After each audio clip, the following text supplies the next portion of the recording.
Hello everyone, welcome to this webinar on arthritis and sleep. My name's Bree, I'm the Health Promotion Coordinator at Arthritis Queensland, and today we'll be focusing on the complex relationship between arthritis and sleep.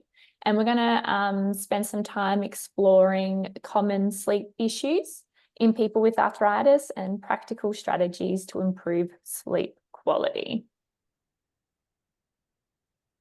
So this, as always, this presentation is general and it does contain general information and advice, and we've done everything we can to make sure it's accurate and reliable, but it's not a substitute for the individual treatment advice from your doctor or your rheumatologist. And while it's on sleep, if you see sleep specialist, it's not, don't use this instead, like take on their advice. So always chat with your doctor, specialist, or any other healthcare provider to get that specific individual medical treatment or advice.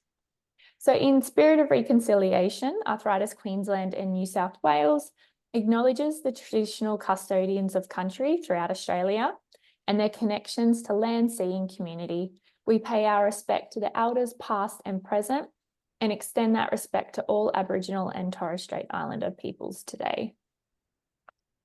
So today we'll be covering a few different topics where we'll be discussing the importance of sleep, and this will include the complex relationship between arthritis and sleep.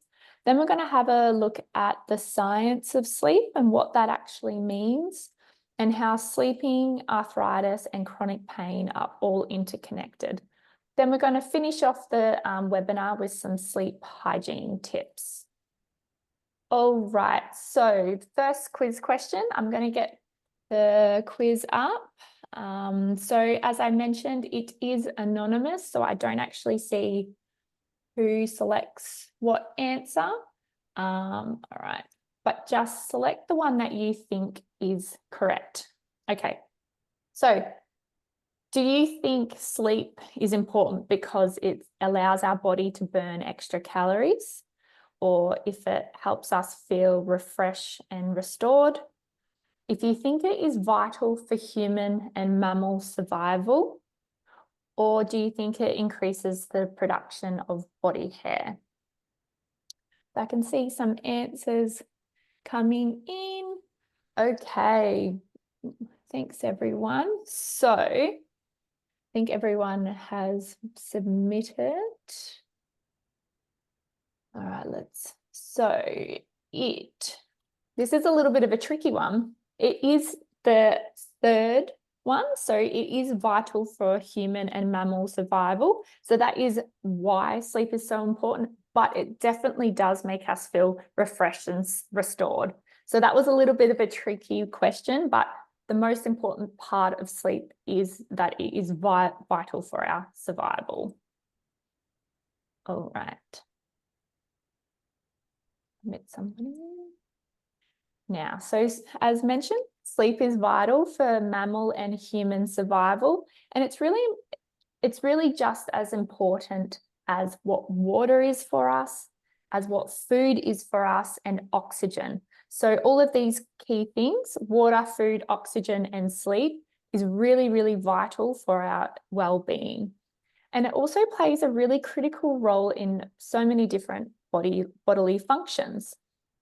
So sleep is really beneficial for our physical health as it aids in the repair and recovery, where it facilitates cell and tissue repair, and it supports growth and immune function. So it really is that repair and restore of all our cells, makes our immune system strong and function correctly. And it also helps us fight off illnesses and recover from injuries because it has that cell and tissue repair. Sleep is really crucial for our overall well-being as it improves our heart health and weight management, as well as promoting mental refreshment and recovery from fatigue. Sleep also enhances our memory and cognitive function. It's really important for our brain health and supports processes like our memory, our learning, and our problem solving.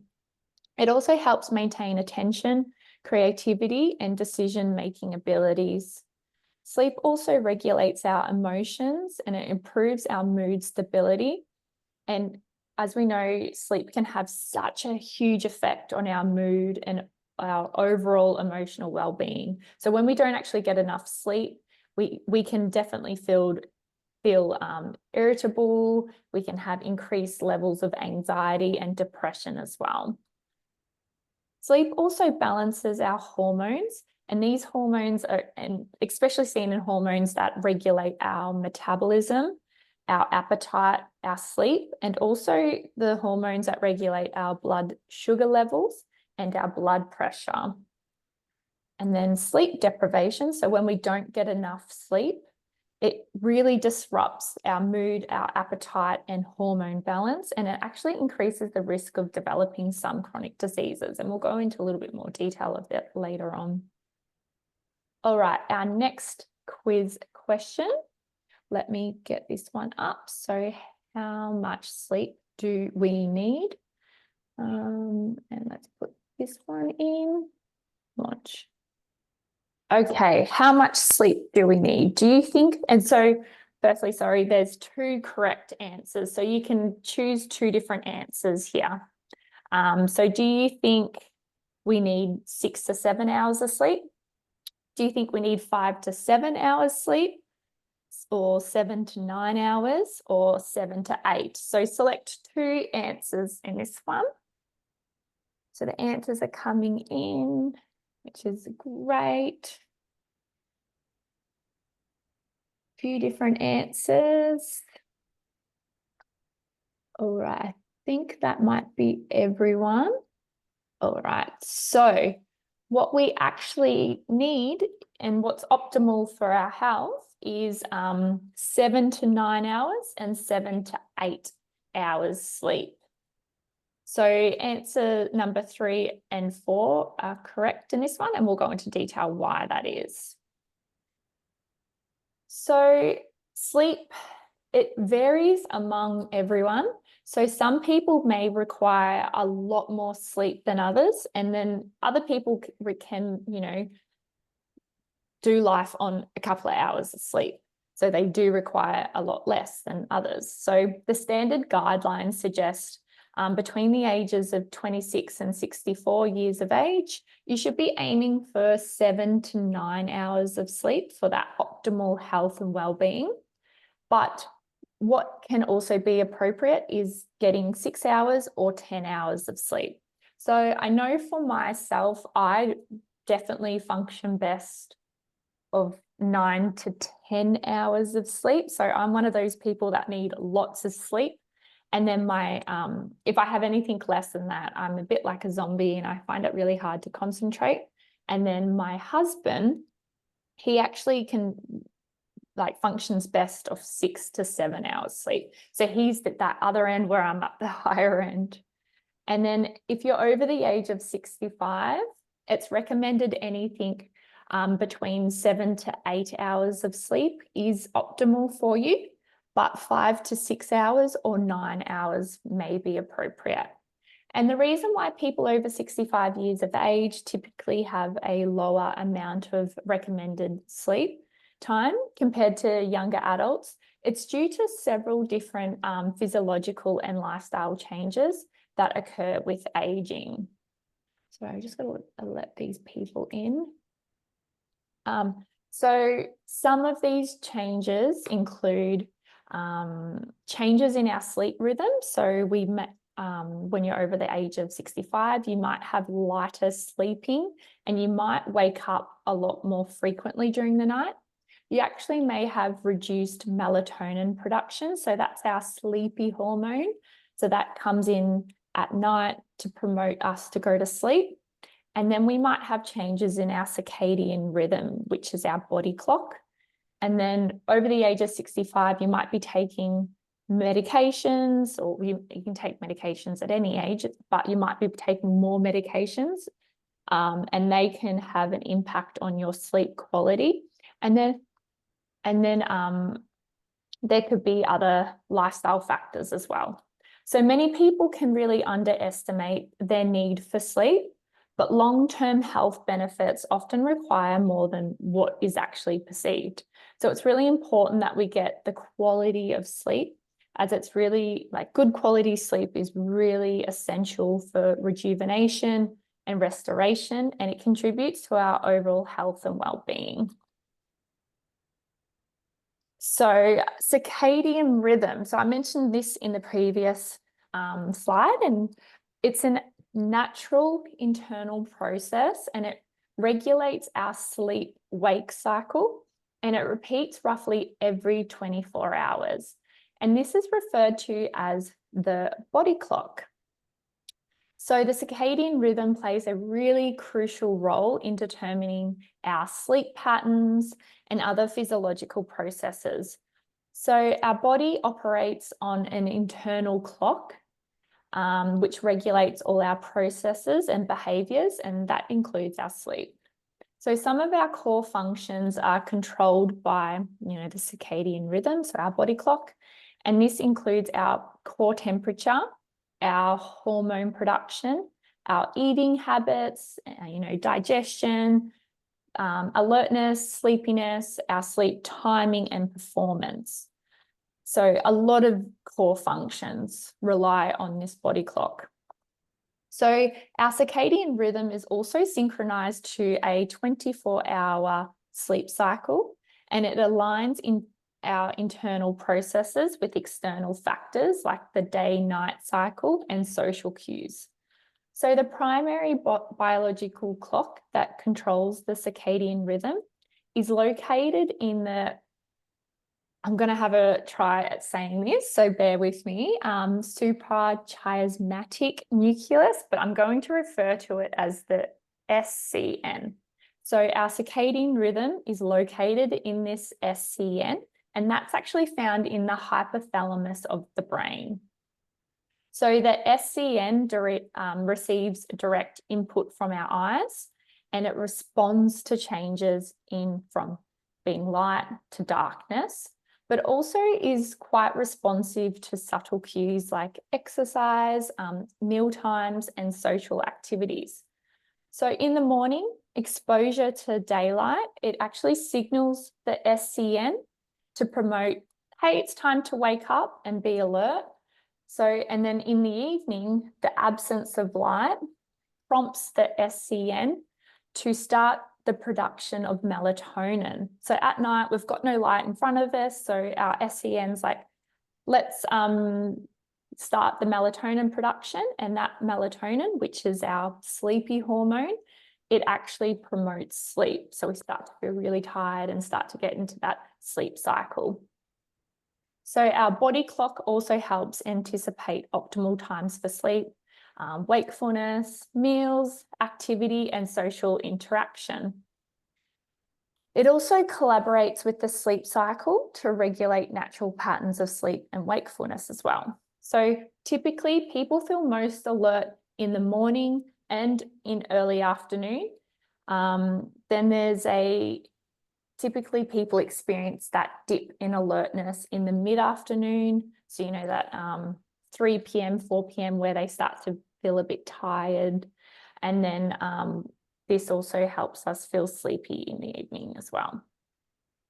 All right, the sleep stages. So sleep is a really complex process, and it does involve multiple stages, each with a distinct physiological and neurological characteristic. I'm just going to put my little laser pointer on so you can see that. So these 5 stages, 2, 3, 4, 5, they're actually divided into 2 different types. So you've got your non-REM sleep, so stage 1, stage 2, stage 3 or 4, a non-REM. And then you have, which stands for, non-rapid eye movement. And then you've got your REM, which is rapid eye movement. So that's stage 5. So both of these stages and all 5 stages are really, really vital for healthy rest. All right, so stage 1, so non-REM sleep. This is the lightest stage of sleep, and it lasts only a few minutes as you transition from being awake to sleep and you can be in this stage for 1 to 7 minutes. So our brain activity begins to really slow down. Our heartbeat slows down as well as our breathing starts to decrease. So our muscles start to relax in this stage, and that's when you occasionally have that muscle twitch. So if you know I know my husband, as he starts to fall asleep, he twitches a lot, and that's that stage 1 non-REM sleep. So in this stage, our brain produces theta waves. So these are a type of electrical pulse that our brain produces when we're lightly sleeping or when we're dreaming. And it's the dominant frequency in our healing and high creative states. So the purpose of stage 1 is to initiate the sleep process and prepare our body for the deeper sleep stages. And then we go to stage 2. So stage 1, it lasts for about 1 to 7 minutes, and then we transition into stage 2. So this is a deeper sleep compared to stage 1, but it's still classified as a light sleep. So this stage may last 10 to 20 minutes. And in this stage, we have reduced awareness. Our body temperature starts to drop. Our heart rate slows down even more. And then our eye movements cease. So our brain waves continue to slow down, and we still have that occasional burst of rapid brain wave activity. So this is called sleep spindles and K complexes. So the purpose of this stage is to consolidate and process the day's experiences, and it helps our body get into that further relaxation. Then we move on to stage 3 and 4. So it's still a non-REM sleep, but this is also called a slow wave sleep, and it's the beginning of our really, really deep sleep stage. So we can be in this stage for 20 to 40 minutes. And you may, as I mentioned, people may refer to it as the slow wave sleep or the delta sleep. So what this means is that it's marked by slowed brainwave activity, and it's really, really difficult to physically wake somebody up when they're in stage 3 and 4. And if you do wake them, they can be really disorientated and not really know what's going on. So the purpose of this stage is to restore and repair the body. It supports our immune function, and it promotes physical growth and development. So it's our real repair and recovery stage. And that's why it's really important to get into the deep sleep and be in stage 3 and 4. And then after the stage 3 and 4, we move into REM sleep. So this is our rapid eye movement stage. And this stage, we have increased brain activity. And this is why we do lots of vivid dreaming.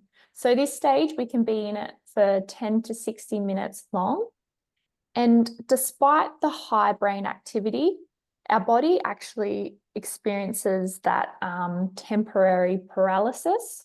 And the reason why it does this is to prevent us from acting out our dreams. So when we're in this REM sleep stage, we're really quite close to consciousness, and it can be really easy to wake someone during the REM sleep compared to the deep non-REM sleep.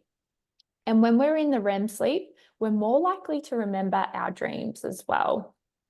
So this 5 stages, this complete sleep cycle, it can last from anything from 90 to 120 minutes. And we will keep repeating these stages all throughout the night. And as our sleep cycle shortens, we have REM sleep dominating. So both the non-REM and the REM sleep are really crucial for our biology, our learning and our memory. And it also helps us with our emotional processing and problem-solving skills. So it really shows how important it is to get the 7 to 9 hours of sleep per night. All right, so now the sleep cycles and what that actually looks like during the night. So during a typical 7 to 9 hour sleep period, we'll go through about 4 or 5 different sleep cycles. So going from stage 1 to stage 5, 4 to 5 times each night. So this can, as I mentioned, it can last anything from 90 to 120 minutes. So these cycles include different stages of sleep. So they range from like the light sleep right down to the deepest of sleep stages here. And some people, the sleep patterns can be really quite predictable, while for others it can be a lot more sporadic, and that's actually seen across, that's especially seen across all the different age groups. So in this picture, we see the varying depths of sleep in that up and down, so down and up motion. Initially, we transition from being awake to the non-REM sleep, so stage 1, and that happens with and takes a couple of minutes, and then we're in that stage for about 7 to 10 minutes long. Then we drop down to sleep stage 2, which is still a light sleep, but it's deeper than stage 1. And we can be in that for about 10 to 20 minutes as we go down to sleep stage 3 and sleep stage 4, which is our deepest of sleep stages. So we're in these stage 3 and stage 4 for about 20 to 40 minutes, and we start to increase again until we hit stage 5, which is our REM sleep. And we can be in that one from 10 to 60 minutes. And then we go through the cycles all again. So this picture represents an older person's sleep cycle because it shows a dominance in REM sleep. So as you get older, you start to go more and more into the REM sleep stages and less into the deeper sleep stages. And it's common for older people to spend less time in that deep sleep stage as they age.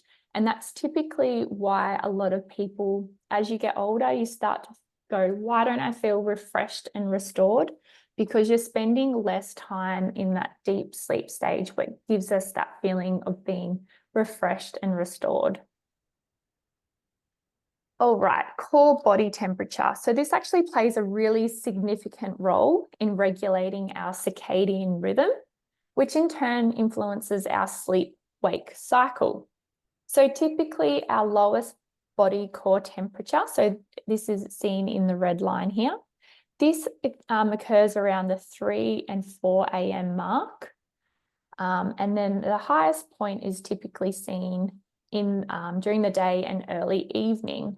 So this rhythm mirrors our sleep cycle pattern, and that dip in core body temperature that we see at night. So here it helps us promote to fall asleep, and it helps the onset and maintenance of sleep as well. And it helps us reach, so when our core body temperature decreases, it makes us reach that deeper sleep stages, so stage 3 and stage 4. But when we have high body temperature, we tend to feel more alert and awake, and this can explain why it's often difficult to fall asleep during those hot summer nights. So the interactions highlight the intricate connection between body temperature and circadian rhythm and the sleep cycle, which are all biological processes. And we're going to go into more detail about how melatonin and cortisol can also play a role in our sleep cycle. So the cortisol and melatonin relationship. So cortisol here is the red line, and it's often referred to as our stress hormone. So this follows a daily rhythm. So it peaks in the morning when we wake up. See how it's highest here in the morning when we wake up, and then it gradually decreases throughout the day. So this pattern promotes wakefulness. And if we have chronically elevated cortisol levels, so if they stayed up the entire time and didn't really decrease much, this is when it can be linked to chronic inflammation. When cortisol is properly regulated, it does have an anti-inflammatory property. When it's regulated properly, like this line here, when it goes down, it's supposed to peak in the morning and go down. It can help suppress pain receptors and reduce pain signals. So it can raise the pain threshold and make people less sensitive to painful stimuli, including joint pain. So that's when it's working correctly. Melatonin, which is this black line here, so that's our sleepy hormone. So the hormone responsible that helps us promote sleep and fall asleep. It is produced in response to darkness, and it actually helps lower our core body temperature. So if you see in this other slide, so I'll just go back. See here, melatonin's the blue line. When it peaks at night, when it starts to get elevated when we go to sleep. So when it peaks in the middle of the night, that's where our core body temperature has decreased. So it helps lower our body temperature, which helps us go into that deep stage 3 and 4 sleep patterns.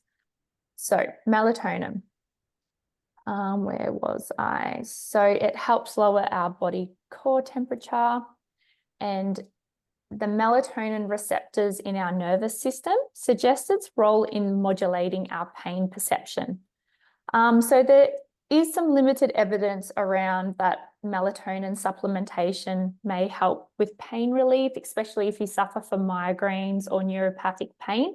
But there's actually quite stronger evidence out there suggesting that it can improve your sleep and help reduce pain perception if you take the melatonin supplementation.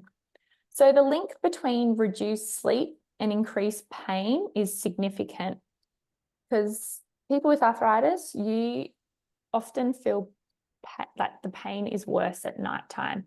So what this means with the relationship between cortisol and melatonin for people with arthritis. So if you have an imbalance, so if they don't follow this typical pattern, if you have an imbalance in it, it can explain why people with arthritis may experience increased pain in the morning. So for example, low cortisol levels in the morning. So here it's high, that's great. But if you have really low cortisol levels when you wake up, it can lead to pain. So you're not having that pain relief that it produces. And if your melatonin levels don't drop when you wake up, so if they're super high melatonin, the sleepy hormone, if that's high when you wake up, you feel really tired, and therefore it can actually increase your pain sensitivity. So melatonin high when you wake up, cortisol low, that's the imbalance. It can actually lead to more pain that you're experiencing and feeling. With morning pain and stiffness, so cortisol is lower in the morning, melatonin is high or not balanced properly. People, with, for example, rheumatoid arthritis may experience more pain and stiffness in the morning, and this imbalance can be seen all during the day, and it can explain why you feel more pain at certain times of the day, because they're not imbalanced. Because they're imbalanced, they're not regulating as they normally should. So understanding the cortisol and melatonin relationship can actually really help manage arthritis pain. And it considers factors that affect these hormone levels, such as sleep patterns, stress management, and even the medication timing can impact this relationship as well. So this image, just a little summary, it highlights how the natural daily fluctuations of cortisol and melatonin, when out of balance, can contribute to the morning pain experienced by people with arthritis. So proper management of sleep and stress under the guidance of your doctor or specialist can help mitigate some of these effects. All right, so sleep cycle factors. So our circadian rhythm and sleep cycle is influenced by all these different factors. So the first one, napping. So napping can impact your circadian rhythm, and it's advisable to limit naps to no longer than 90 minutes to avoid disrupting your sleep-wake cycle. Alcohol consumption can also impact your sleep quality. So some people can wake up multiple times a night if they've drunk alcohol that day, and they can find it really hard to fall back asleep.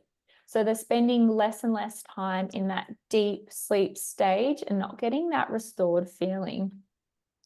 So the blue light that emits from your electronic devices, so your mobile phones, your televisions, your iPads, any of that artificial light, can also disrupt your biological circadian system, and this can lead to sleep loss and may also contribute to developing sleep disorders like insomnia or circadian rhythm disorders.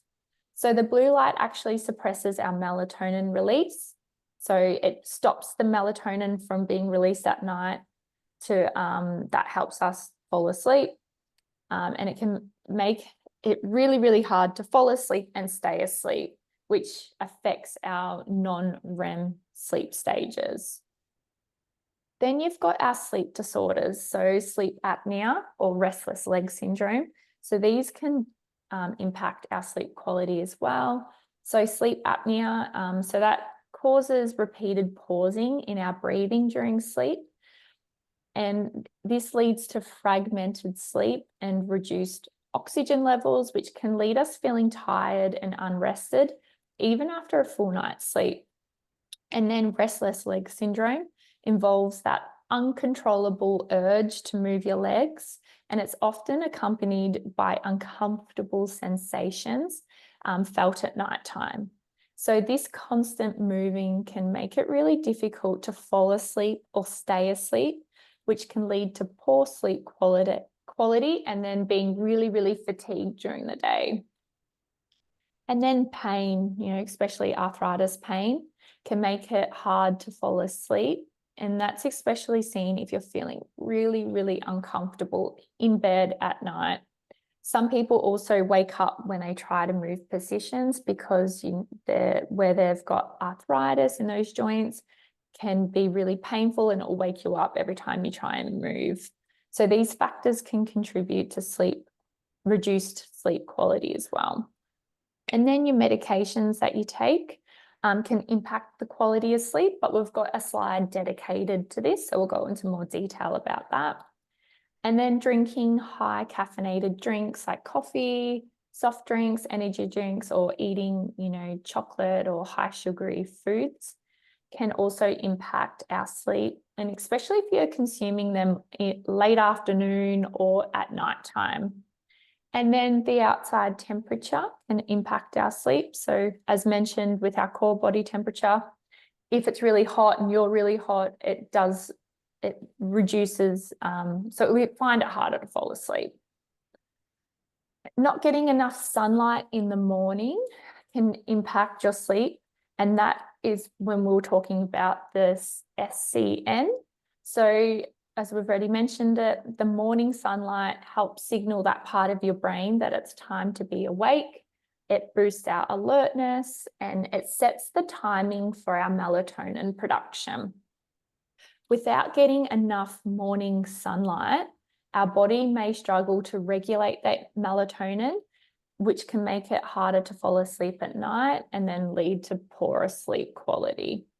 And then finally, our age. So as we get older, it's harder to maintain good quality sleep. And we're going to touch on all the different factors that happen as we age later in the webinar as well. So all of these disruptors interfere with our natural production of hormones, which can affect our sleep quality.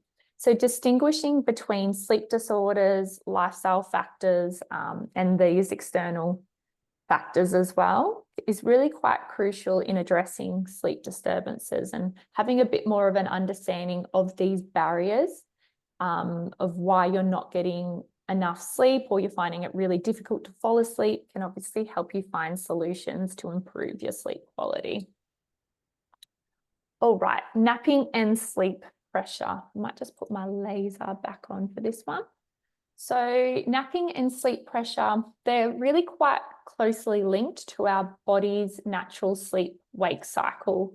And it's driven by two key processes. So we've got the homeostatic sleep drive here. And then we have the circadian alerting signal, CN. So the homeostatic sleep drive, so this is also known as sleep pressure. It builds up the longer we stay awake. So here we are, we'll wake up at 9 a.m. So then our sleep pressure starts to build during the night. And this creates a stronger need for sleep as the day progresses. So the sleep pressure is obviously highest at night. So see, it's fall asleep here, it's the highest point. And that helps us make us feel sleepy and ready for bed. And then when we start to fall asleep, the sleep pressure decreases over the night, and it just keeps doing that same pattern. However, if we nap during the day, this can actually temporarily relieve that sleep pressure. So if you have a 3 p.m. nap, that will reset the sleep pressure and it will start to have to build again. So that's why if you sleep during the day, you might fall asleep a lot later in night because that sleep pressure hasn't hit its peak. And people definitely have struggled to fall back asleep if they've had, a really long nap during the day. And then on the other hand, we have the circadian alerting signal. So this is governed by our internal body clock, so our circadian rhythm, and it helps us keep awake during the day. So it actually counteracts this sleep pressure. So this signal typically peaks in the late afternoon and early evening, and it gives us that natural boost in alertness, even if we've been awake for many hours.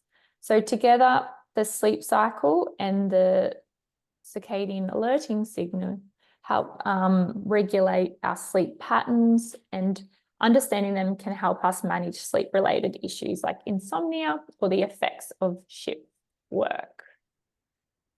All right. So age-related sleep changes. So increased daytime napping is common in older ages due to changes in sleep architecture and increased fragmentation of nighttime sleep.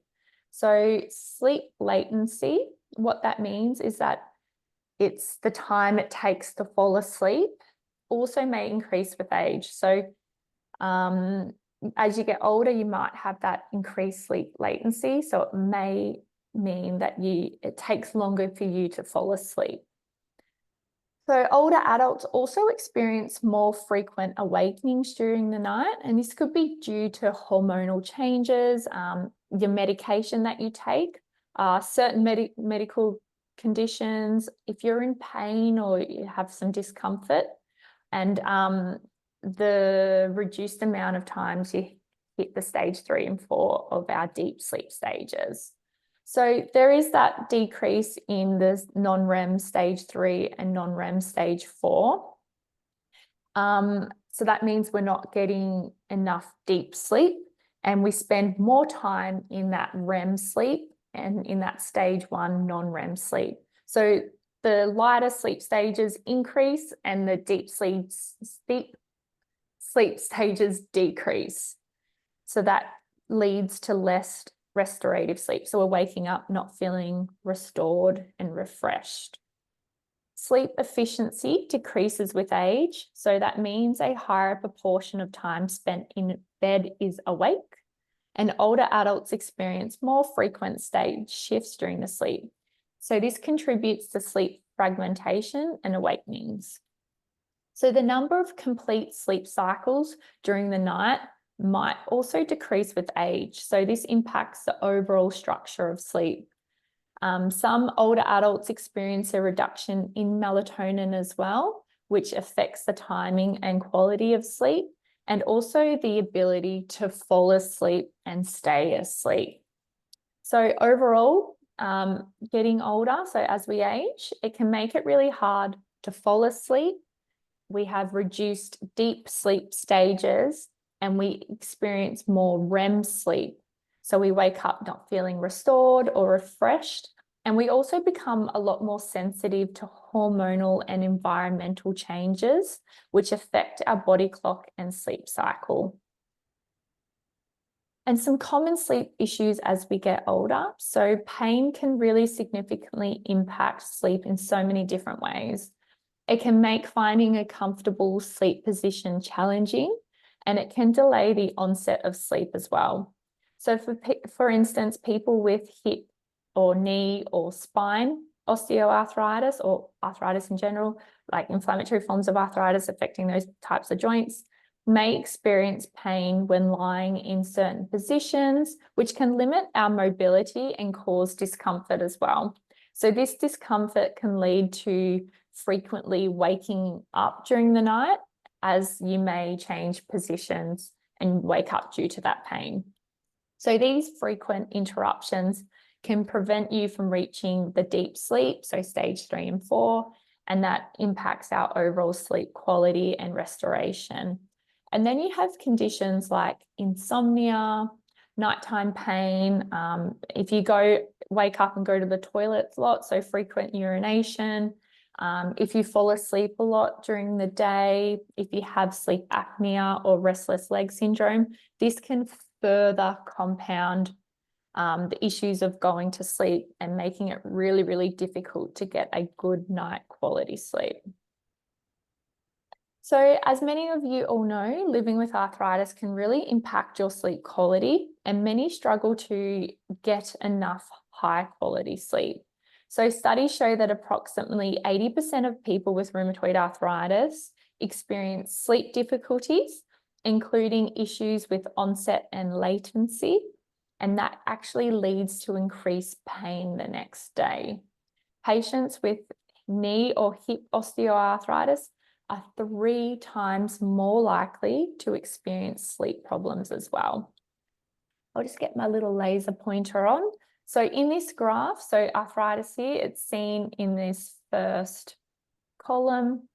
So in the graph, you can see that people with osteoarthritis are also commonly experience sleep problems. So in this study, 25% of people with osteoarthritis developed insomnia, and then there was 11 to 12% that had excessive daytime napping, and then 8% slept less than 6 hours a night every night. So you can imagine that you're not feeling restored and refreshed on less than 6 hours of sleep. So all of these factors can potentially lead to reduced sleep stages. And it's a catch-22 situation.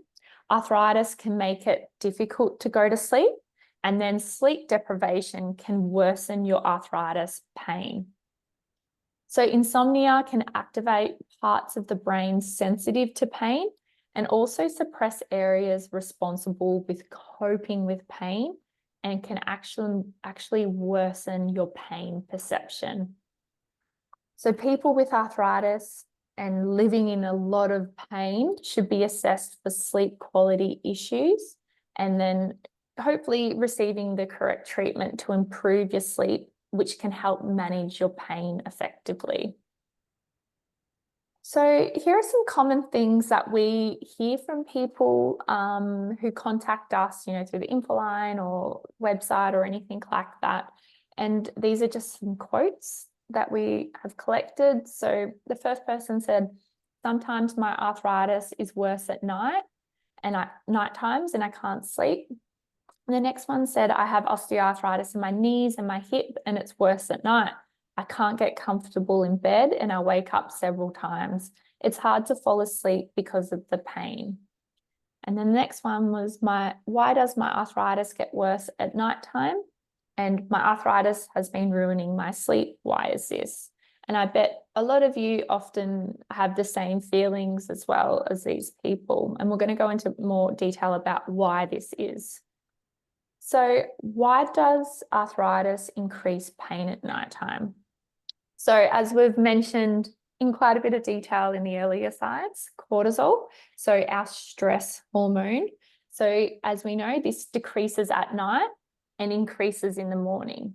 So when we have lower levels of cortisol, it may lead to elevated inflammation and increased pain, and it's especially seen in joints affected by arthritis. So if your cortisol is out of balance, it really does affect your perception of pain as well. Also, if you're sleeping in one position, it can cause your joints to stiffen, leading to premature awakenings and disrupting your sleep cycle. So the lack of movement during the night can worsen your joint stiffness, causing discomfort and pain when changing positions. So when we don't move a joint, the synovial fluid is not being pumped into it, and this fluid acts as a lubricant and a shock absorber. So this is essential for maintaining healthy joint function. So movement helps to distribute this synovial fluid throughout your joint, which helps reduce friction and between the cartilage surfaces, and it improves your joint mobility. So that's why healthcare professionals suggest exercise and stretching and moving your joints, as it promotes the flow of synovial fluid. So when we are sleeping, there's no movement to distribute the fluid, which can cause that stiffness and pain when you wake up. So our pain threshold. So this may also be lower at night as well, and this may contribute to an increased perception of pain. So during the day, distractions such as engaging activities, or if you socialize a lot during the day, or if you read or participate in a hobby, or any interactions with others, this can actually lessen the perception of pain because you are distracted. However, at night, when we don't have those distractions around us and we're in a quiet environment, some people become a lot more aware of their pain, even if it's at the same level as what it was during the day. And then we can become fixated on that discomfort. So we're in bed, there's no distractions, and we're just thinking, oh, wow, my knee hurts, my hip hurts, and we fixate on it, and you just continually think about it, and that can actually heighten the awareness as well. So sleep pain and inflammation and arthritis are all interconnected, and it does influence each other in different complex ways. All right, so how does sleep deficiency affect you? So it actually has a profound effect on your physical and mental health. So just if you have 2 nights of sleep and they're only for 4 hours long, it can actually disrupt our body's hormonal balance. And this particularly affects our appetite regulating hormones. So one appetite hormone known as leptin, this signals satiety. So it creates that feeling of being full.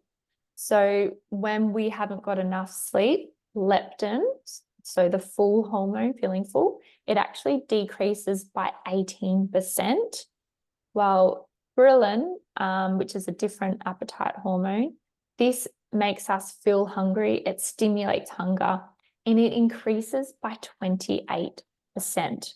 So we've had not enough sleep, 4 hours sleep for 2 nights, our feeling full hormone decreases by 18%, while our hormone that makes us hungry increases by 28%. So we're already set up for consuming probably too much food during the day. So this hormonal imbalance leads to that increased hunger and a stronger craving for those calorie-dense foods. So those foods, particularly with, high sugar, high fat, high carbohydrates. And these factors can lead to weight gain and create a really negative cycle of craving those unhealthy foods. And also on top of all of this, sleep deprivation impairs our glucose tolerance. So it can increase the risk of developing insulin resistance and type 2 diabetes. So these changes not only promote weight gain, but can also contribute to metabolic disorders. So beyond appetite and metabolism, chronic sleep deficiency can impair our cognitive function, our mood, and our overall well-being. So it really just highlights the critical importance of getting enough sleep to maintain our health. So sleep and pain and the relationship between them. So they're actually really intricately linked, and they share similar pathways and neurotransmitters in the body. So this connection influences mood, pain signaling and natural pain relief and energy levels. So when we don't get enough sleep, our sensitivity to pain is heightened, and this is a condition known as hyperglasia.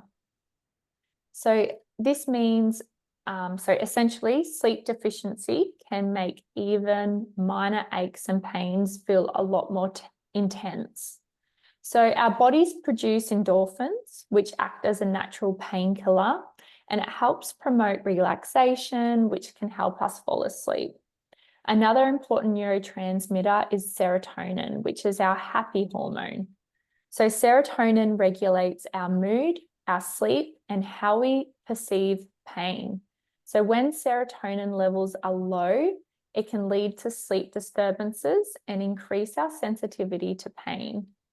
And then cortisol, known as our stress hormone, it also plays a really significant role in this relationship as well. It influences our energy levels and sleep quality. So as mentioned before, when our cortisol levels are imbalanced, it can disrupt sleep and increase pain sensitivity.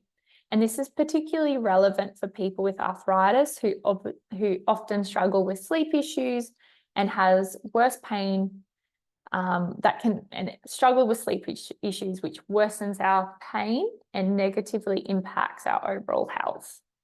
So sleep deprivation affects pain through different pathways, and it depends on the condition and type of sleep deprivation we're having. It can alter our pain thresholds and disrupt pain inhibition in the brain, making pain management even more challenging. So understanding this complex relationship highlights the importance of good sleep hygiene and effective pain management strategies to improve overall well-being. All right, so the impact of medications on sleep and pain. So medications such as NSAIDs, so our non-steroidal anti-inflammatory drugs, our SEDs, which is steroidal anti-inflammatory drugs, opioids and antidepressants can actually have a significant effect on both sleep and pain management. While these medications effectively reduce pain and inflammation, they may also interfere with deep restorative sleep. So NSAIDs, for instance, so our non-steroidal anti-inflammatory drugs, they can suppress melatonin production, so our sleepy hormone, and change our core body temperature, which can make it harder to fall asleep or achieve that deep non-REM sleep stages. And then opioids, which is our potent pain reliever medications. These cause changes in our central nervous system and brain, and they can actually increase sensitivity to pain over time, which can potentially worsen sleep quality. Antidepressants, which are increasingly used to treat chronic pain and insomnia, can have varied effects on sleep. So they can act on neurotransmitters and pathways involved in pain signaling, or reduce anxiety and depression. And anxiety and depression can also, and pain signaling are common contributors to poor quality of sleep. However, some antidepressants may cause sleep disturbances, while others help treat insomnia. So if you do experience sleep difficulties while on antidepressant medication, it's definitely have a chat with your doctor or specialist or whoever recommended that medication to you to discuss potential impacts of it and these symptoms that you're having. So understanding these effects is crucial for effectively managing both pain and sleep quality. Some evidence suggests while sleep medication can help induce sedative effects, it's only recommended for the short term and can have long-term effects in pain and increase pain perception.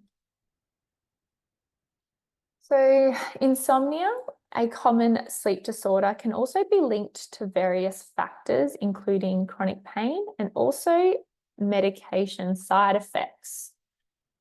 So some medications, such as the beta blockers here, They're used for high blood pressure and heart rhythm problems, and they actually might interfere with sleep by causing nightmares, vivid dreams, or reducing your melatonin production.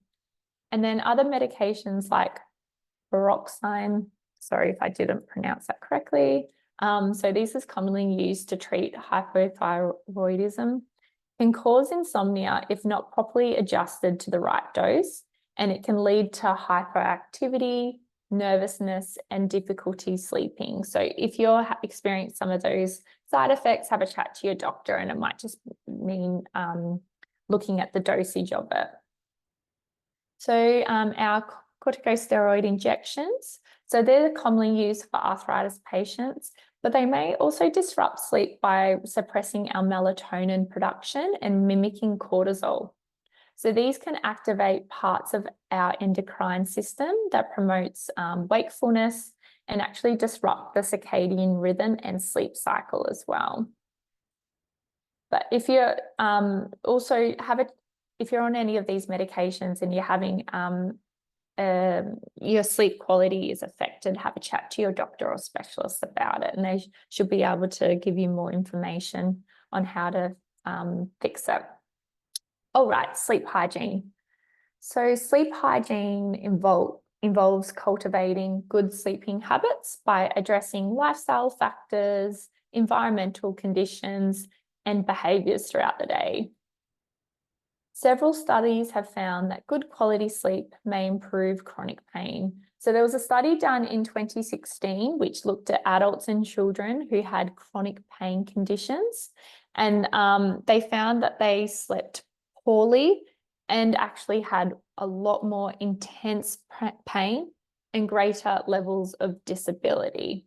So we all know when we haven't slept well, we're tired, we're cranky, everything hurts, and we become that more hypersensitive to the pain going on in our body. So there are many things you can do to improve your sleep, and we're going to go in the next few slides, we're going to talk about some sleep hygiene tips. So the first one is to maintain a regular sleep schedule by going to bed and waking up at the same time each day. And that's even said on weekends and when traveling. The next one is to avoid napping in the late afternoon or evening, as it can interfere with your nighttime sleep pattern. And also remember, it can,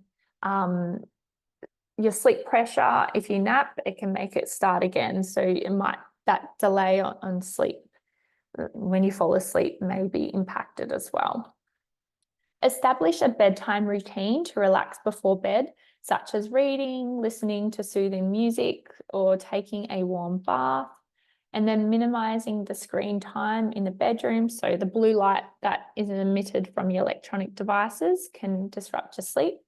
But if you're on it and you've turned off that blue light and you have like that yellow light, try and avoid the alarming or unsettling content before bed as well, because that obviously can, set you up to focus on that and not go into your sleep. It affects the time that you take to fall asleep.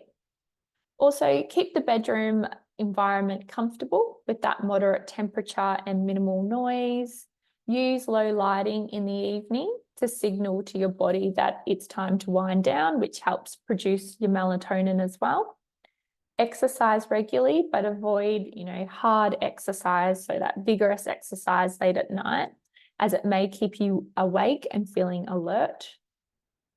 And then choose to have a smaller dinner meal, or not have as a huge meal at nighttime, because that can disrupt sleep as well, because your body can, use a bit of energy digesting it, and you could be alert from all the nutrients, micro and macronutrients, and it might keep you awake. So choose to have like a smaller meal at nighttime as well. Limit your caffeine intake in the late afternoon and evening, as it can interfere with sleep. So for me, for example, I can't drink coffee after 10:30 a.m. So 10:30 in the morning, I can't have coffee after that, because it affects my ability to fall asleep at night. So some people can be really sensitive to caffeine, while others can drink coffee and tea at night and have no problems at all. So it might be, if you're finding you're having like an afternoon coffee and you're having struggling to get to sleep, it might be worth looking at it and thinking, would this afternoon coffee and the caffeine affect my ability to fall asleep at night? And try have one a bit earlier in the day and see if that can help. And then avoid alcohol before bed, as it may disrupt sleep patterns and make it harder to stay asleep. So if you feel comfortable to, you can take yourself off mute or put it in a chat box. What helps you sleep better at night? It might be a good way to get some tips from people, what they do to help them fall asleep.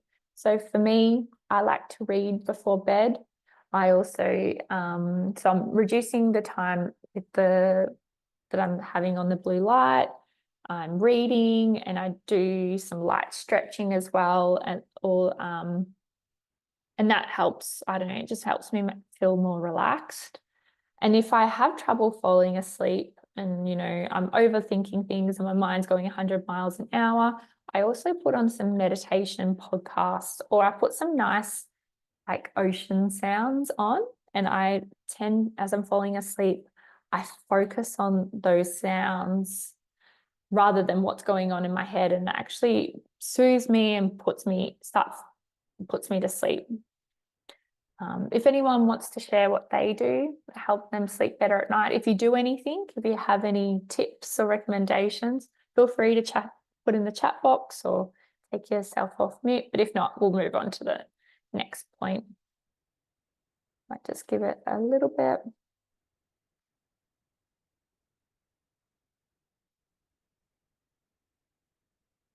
All right, might move on. So we've got someone that added in. Thanks, Karen. You put music on as well and you make lists of things to do so they're not in your head. That's actually such a great point, because I know when I was doing my master's degree, I'd have so many things that I had to get done with assignments and research and all that. So I'd actually make a list at nighttime. So I'm like, okay, at least I wake up and I know what's going on for tomorrow. So that's such a good point to make a list so they're not in your head. And King, you have a warm cacao drink. That's really lovely. It can that can really help people feel relaxed and fall asleep too. And it's a beautiful drink to have as well.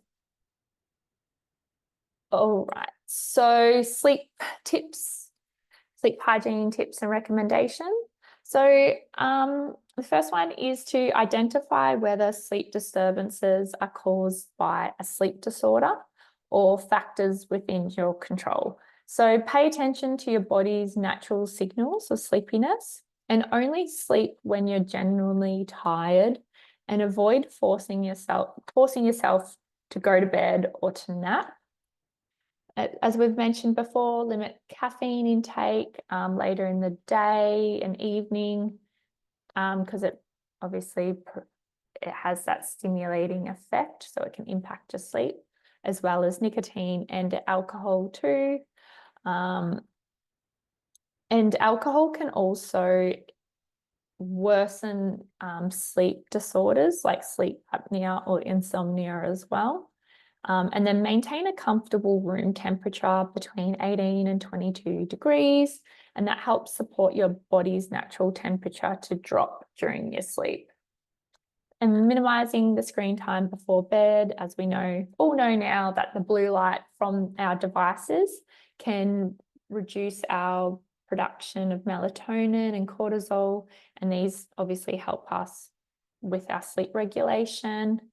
And then have that consistent bedtime routine to signal to your body that it's time to wind down, prepare for sleep, and it promotes that better sleep quality and energy levels during the day.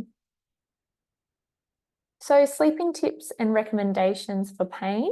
So it's important to not go to bed if you are in pain. So one of the tips is to take your pain relief medication before bed, or use that heat therapy if necessary. So whatever you do that helps manage your pain at nighttime.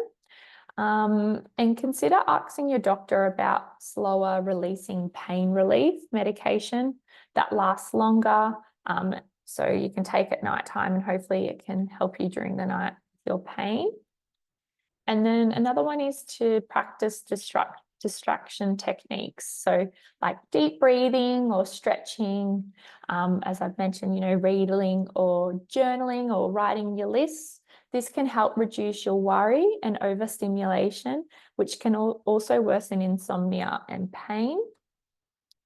And use pillows for support. So based on the location of your arthritis, you can experiment with pillow placement to find the most comfortable position for you. And then some people like to try thermal gloves if they've got arthritis in their hands, their wrists and their fingers, and it can help reduce swelling and provide that gentle compression. And that signals to our brain with that compression that, it feels safe, our joints feel safe.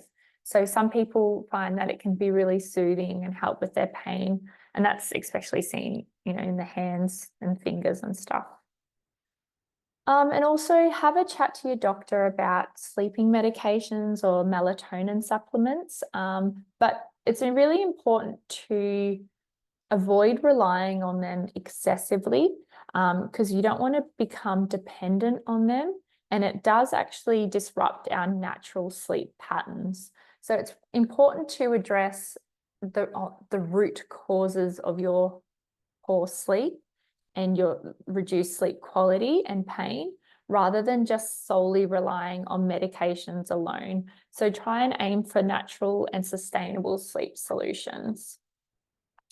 And then some people like to use a sleep diary. So they find it can help with your sleep pattern and monitoring your sleep habits. And then this can be used, taken to your doctor or specialist, or if you see a sleep specialist as well, to discuss your findings.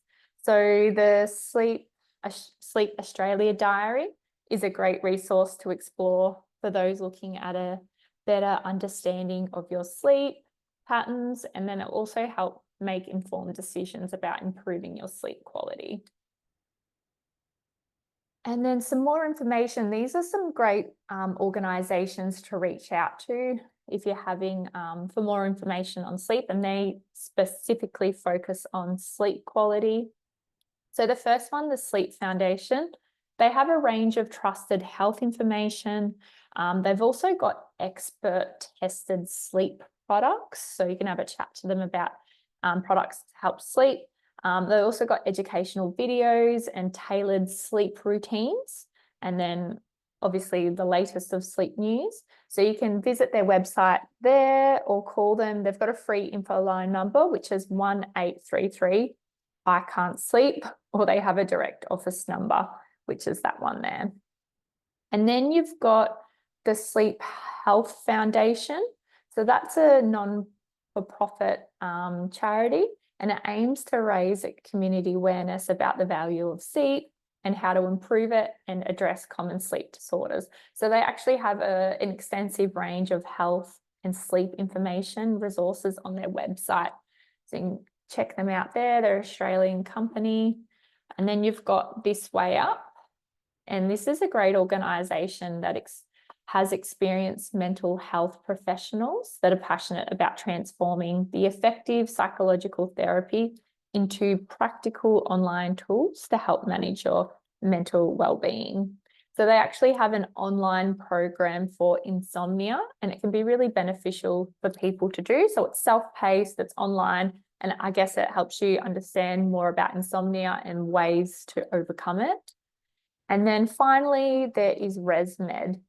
So they have an online sleep assessment tool and a home sleep test that is Medicare rebated. So have a chat with your doctor about your eligibility, or you can visit their website or give them a call. They're an Australian company as well for more information. And then finally, a summary of today's webinar. Sorry, it's been a lot of information thrown at you today, but as we age, our circadian rhythm, so our internal body clock, regulates our sleep-wake cycle, and it tends to change. So this can affect our sleep patterns, making it harder to get the rest we need. And it's not just about how much sleep we get, though it's about the quality of that sleep is really quite more important. So getting that good quality, deep sleep is really, really important for that feeling of being restored and refreshed, and it can help with our pain perception as well. So there's a strong connection between sleep, inflammation, and pain. And when we don't get enough good quality sleep, it can, as I mentioned, can increase our perception of pain, which can make us feel worse overall. And it's that vicious cycle. Poor sleep leads to more pain, and more pain makes it harder to sleep. But the good news is that there's plenty of tips and tricks out there to help improve your sleep. So from maintaining a consistent sleep schedule to creating a relaxing bedtime routine, these small changes can make a big difference in how well you sleep, and in turn, how well you manage your pain and inflammation. And that is it. I'm just going to turn off the recording. Stop recording.